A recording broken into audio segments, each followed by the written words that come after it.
What's up, Duke fans, and welcome to another episode of the Duke Blue Central podcast.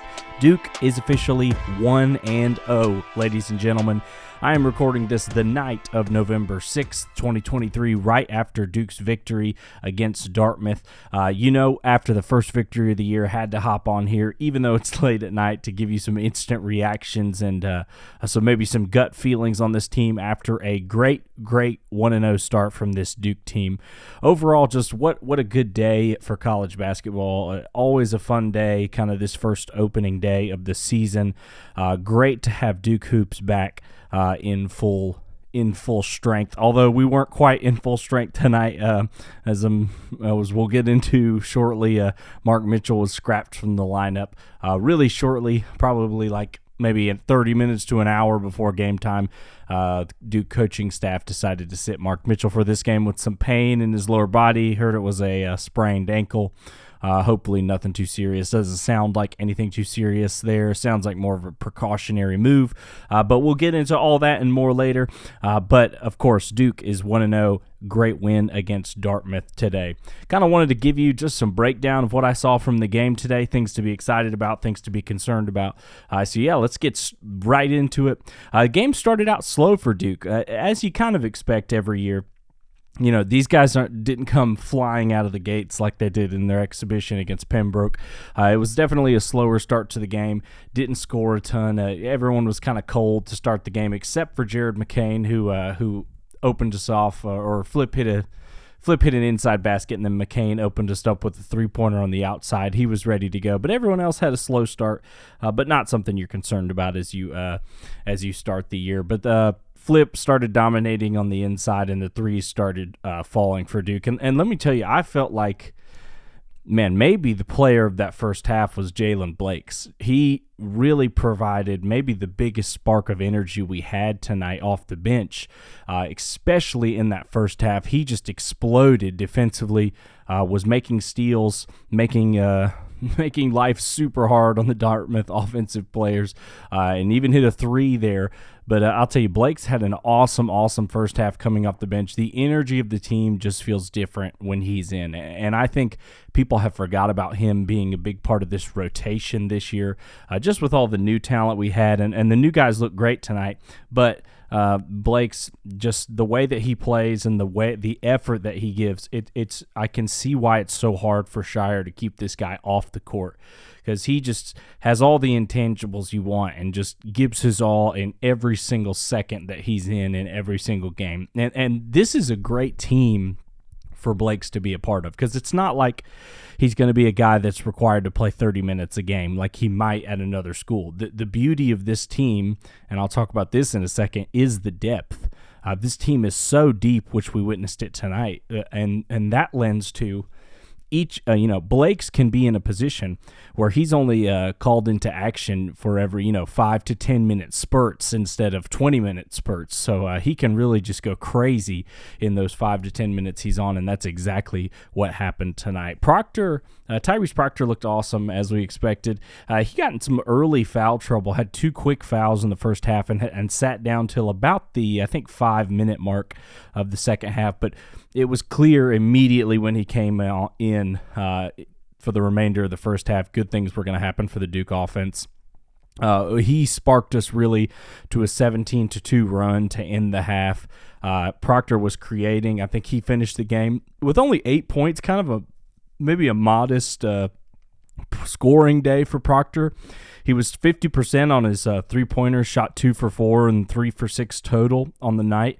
But he had 8 assists. So 8 assists to, I believe, just 1 turnover. That is a heck of an assist to turnover ratio. We'll take that every time. But he was looking to create tonight. Got into attack mode a couple times, and it looked awesome every time he did. But man, you can just tell when Proctor's on the court, when the ball's in his hands, good things are going to happen. Whether it's a pick and roll to Flip, which happened a couple times tonight, or even him doing some ISO, either mid-range pull up to the basket or even a three. Everything just looked easy for him tonight. If there's one thing I'd have for him, I'd love to see him get even more in attack mode. Now, I understand this is Dartmouth, and he picked up 2 fouls early, so that might have limited him. But if I'm Coach Shire, I'm I'm getting in his ear even a little bit more about really looking to score. We know he can create and his passing is going to come, but there are going to be times this year where he's going to be called on to score more and be in attack mode more, and a couple of them could be coming up this weekend with Arizona on Friday on the horizon. But great game for Proctor. He sparked us to end that first half 17-2 run, and I think we were up about 30 going into the second half. And the second half, I just wrote in my notes, was just the Kyle Filipowski show. Just dominated down low in every single way possible. Looked like he was toying with the defense out there.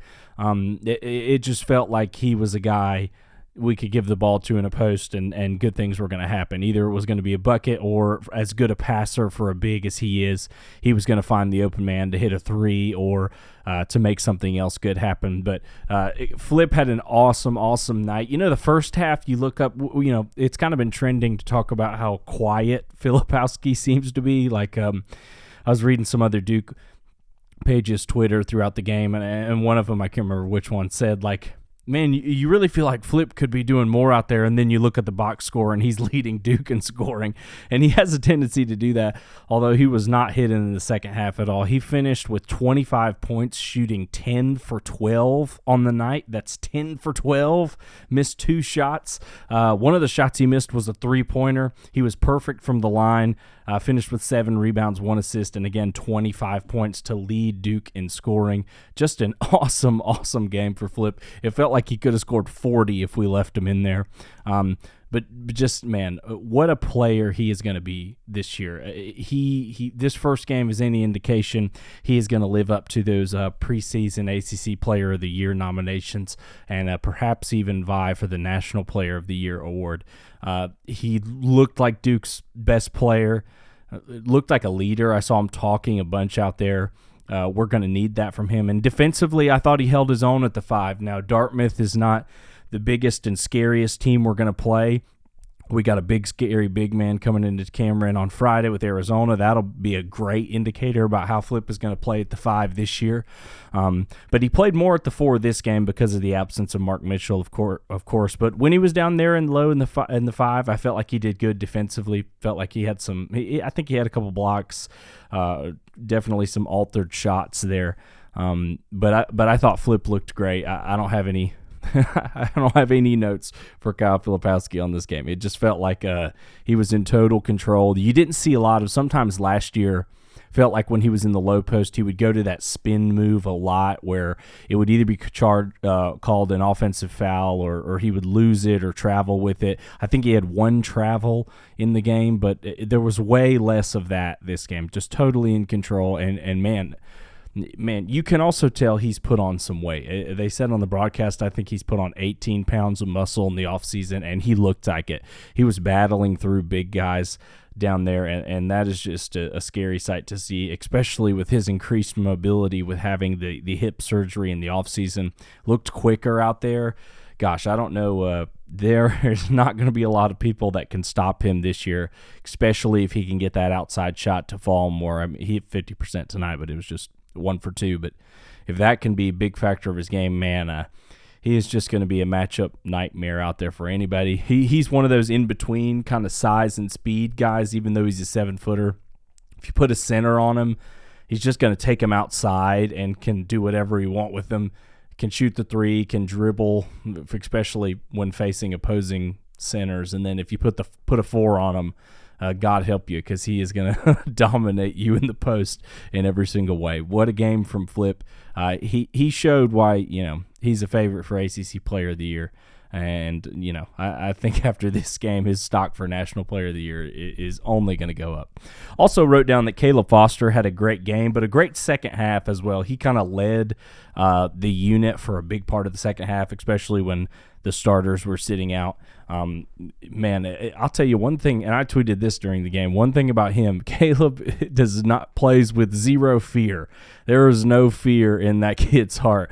That guy is a dog, and he is going to have a heck of a season. He's probably going to have some times where we feel like maybe he's shooting too much or has the ball too much, but one thing you'll never be able to say about Caleb Foster is that he played hesitantly. He reminds me, okay, here's going to be a kind of a deep cut reference. This is going to be an MMA reference for all my Duke MMA fans. The guy I thought about when watching Caleb Foster out there is they always used to say Justin Gaethje. He's a lightweight UFC fighter. He was nicknamed the Highlight because he threw really powerful punches, and he was known for just his super aggressive stand-up style. And they always said, like, once he got control is when he really was going to be a dangerous fighter. And that's what happened. Instead of just going out there swinging wild, he got a little bit of control and was able to be measured in his aggression. But then when he was aggressive, he was crazy too. And, that's when he went on his championship run, got choked out to Khabib, which who doesn't? But anyway, a long way around. Little MMA to basketball analogy. That's what I think of when I think of Caleb Foster. He needs to stay super aggressive. You don't want to take that mentality and dilute it at all. You need to keep that dog mentality in him. I think the coaching for Caleb Foster this year is going to be controlled aggression at times. And another thing that is beneficial on this team, he's not a guy we're going to need for 35 minutes a game. He can come in and off the bench and go crazy on the second unit like he did tonight. I love Caleb Foster's game. I think he made a three tonight. Let's see. I'm looking at the box score now. He was 1 for 3 on three-pointers, which you'll probably take that from him.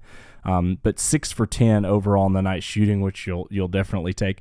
I love his inside game. He is just an undeniable tough shot maker. There were so many layups tonight that you just thought there was no way that he was going to make them, and he did, or either he got fouled. And then that little free throw line paint floater of his, I just love. I've said it before, but I think the floater is such an underutilized shot in today's basketball world, and I think he just has it perfected. So I'm going to look forward to see more Caleb Foster floaters in the lane. But I loved his performance tonight. I want to talk about the defense, too. A big question about this Duke team was, how's our defense going to look? And I thought it looked good. We held Dartmouth, little stats here from the box score. We held Dartmouth to 33% shooting from the field and only 22% from three. I wrote down Flip looked good down low, like we said earlier. Once again, we saw this in the scrimmage, too. This Duke's defense is going to be all about high ball pressure, really, really getting pressure on the ball. From the jump. I think Duke full court pressed a lot tonight, and I think that's going to be a common occurrence for this team because I think, once again, I really think the strategy for this year's defense is going to be to limit time in the paint from opposing offenses. I think we're going to want to speed them up by pulling a little three-quarter or full court press. Slow them down, make them get into their offense with less time on the shot clock, which in turn kind of gives them less time to get the ball inside and hammer it away. And that worked tonight. I do think early it was a little maybe too aggressive. This might be a style of defense that unfortunately kind of depends on how the refs are going to officiate the game. I thought that they were a little excited, and it's the first game of the year, and some of the guys are young and came out and fouled a little too much early. It was really frustrating. We got into the bonus super early. I can't remember exactly when, but it was like you looked down, and there were still like 13 minutes left, and Duke had already committed 7 fouls. Too much fouling there early in the game. But that's the style of defense Duke is trying to play. They just need to hone it back in a little bit and not commit so many fouls, especially that early where you're having to take Proctor out with 12 minutes left in the first half. But the defense looked good. You look at, when you're watching the game, you think, there are things that can improve, but then you look at the box score and hey, we turned out pretty good. And a huge major asterisk to tonight's overall effort, really, but in particular to tonight's defense and rebounding. Mark Mitchell was not in the game. And Mark Mitchell is a guy I think most people would tell you could average 25 to 30 minutes a game at Duke this year, is a definite starter, and his biggest impact on the game is the defensive side of the ball. I think having Mark defensively, it will totally change the way this team looks on that side of the ball, even though they look great tonight, which that's the scary thing. But I think even more importantly maybe for this team, he helps us rebound better, which is the one area I think you could come away from tonight and be a little worried, or not super worried, but a little, eyebrow raised, concerned about this Duke team is the rebounding. But I think, once again, huge asterisk on this game. We're missing one of our best players, and that's a scary sight to college basketball when you score 92, limit the other team to 54, and you're missing a core starter on this team. Just an incredible effort all around from this Duke team without Mark Mitchell. I wanted to say something about Jared McCain too. I know maybe a lot of fans could be slightly disappointed with his debut. A lot of expectation for that kid. But I saw good things from McCain. He got excited and fouled a little too much and fouled out late in the game. But Jared's going to be just fine. Don't worry about him. He showed off the shooting. He made 2 threes tonight. Made good decisions. Thought he could have scored even more. He missed some shots he usually would make. Not worried in the slightest about Jared McCain. Still think he should start. No concern for me from him. And I've said it a million times on this one, but a luxury of this team, like I said in the last episode, if one guy is off, having a bad night, or even fouls out like McCain did tonight, no problem. Blake's step up and get you, how many points did he? Yeah, Blake's can step up and get you 10 points. Caleb Foster can step up and get you 15 points. It's just a massive luxury to have. I was sitting there watching the game tonight thinking, how much of a luxury is it to have Caleb Foster coming off your bench? There are other teams in the nation that would be so excited to have him as a 35-minute-a-game starter, and we've got him as a big 6-man, maybe even 7-man bench piece. Just crazy deep on this Duke team. And kind of one more player analysis. I thought Sean Stewart showed good athleticism off the bench, and I'd like to see him get more minutes. I think a lot of Duke Twitter is saying that, and I agree with them. I think Sean Stewart would also help your rebounding cause. Just a guy who can jump off the gym. He had one play where he was about to enter the stratosphere at Cameron, but he slipped on the floor and couldn't get a big dunk off.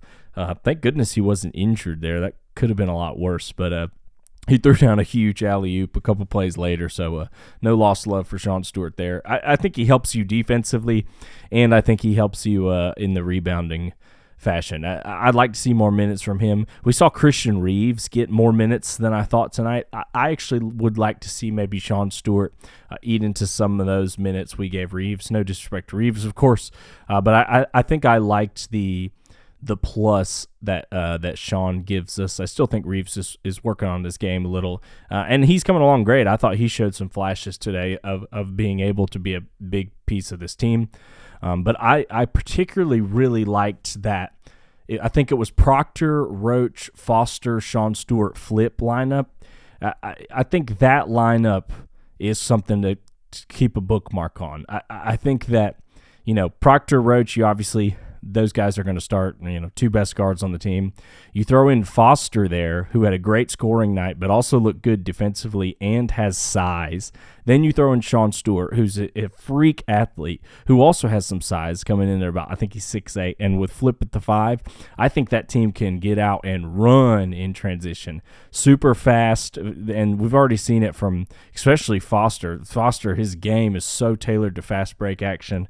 Proctor's a big creator and a good shooter. Jeremy Roach is a good shooter. Stewart can jump off the gym and is a huge lob threat. And then, of course, you got Flip, who's basically good at everything. That lineup is, I think, one to put a bookmark in and hold it for the next few games. Yeah, and that's almost all my thoughts for this. If we had any big concern, it's the rebounding. We only won the rebounding battle 33-29 today. And look, Dartmouth doesn't have like a dominating big man like Arizona has.